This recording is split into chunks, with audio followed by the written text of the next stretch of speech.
Our next document that we're going to be reviewing as part of forms training is the HOA Addendum, so the Homeowners Association Addendum. This form, you're going to put the date, the MLS number in, the property address, the buyer, the sellers, and it states that the purchase agreement is subject to this addendum. So this document is prepared by the buyer's broker, and the encouragement is that you check all the items between 12 and line 19 that you're requesting to have done. Let me tell you a little bit about why. Having the buyer ask for the covenants, having them ask for the minutes of the most recent annual meeting, buyer transfer initiation fees, are there any, a current financial statement, this can be a good opportunity for your buyer just to be able to have time to review those items. For example, your buyer's not going to be very happy if in last week's meeting it was decided that they're going to double the dues, right? So that would be an important piece of information that your buyer would want to know. So are there any rules and regulations? Have there been any changes? Have there, when's the HOA payment due? Who's the contact information? So my encouragement is just check all the boxes and ask that information be given to you. And that is within 5 business days of final acceptance of the offer that the seller has to supply that to you. Now, what I'm hearing is that sellers and sometimes the agents don't maybe make a good attempt to get that information. So you may have to be diligent to request that.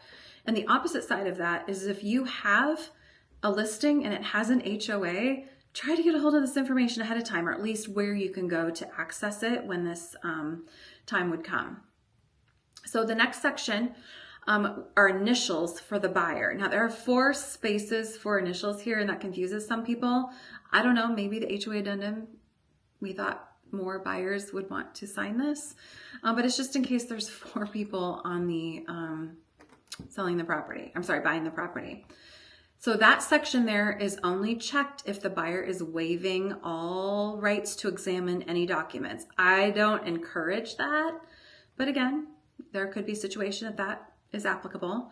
And so if they're waiving the right to see any HOA documents, then they would check that box and initial next to it. The buyers then have 5 days to review and examine these documents. And within that 5 days, if there's any issues, they can cancel the purchase agreement by giving written notice to the seller. If they do wish to cancel, then the agreement becomes null and void. And any earnest money that's been paid is refunded. So in the event that the buyer does not notify the seller of the cancellation, then the agreement is binding and in full force. If the HOA's declaration of covenants, articles of incorporation, or bylaws need to be approved by a board of directors or any other governing board, then in its rights of refusal and comparable rights exist, then this agreement will be made expressively contingent upon such approval. So if the HOA requires the buyer to be approved, then if you're not approved, the contract becomes null and void and your earnest money can be refunded. It lists the HOA amount. So what is the amount listed on the MLS? When is it paid? When's the due date? I don't know when the due dates are, but I guess you could just inquire when those due dates are when you are completing this form. Any HOA special assessments approved and voted by the association or the governing board prior to the date of closing, whether levied or pending by the HOA, need to be paid by the seller. So if there was a meeting and there's going to be something that changes, the seller in its before, either it's pending or levied for, needs to be paid by the seller. So the buyer's responsible for anything that would happen after the date of closing.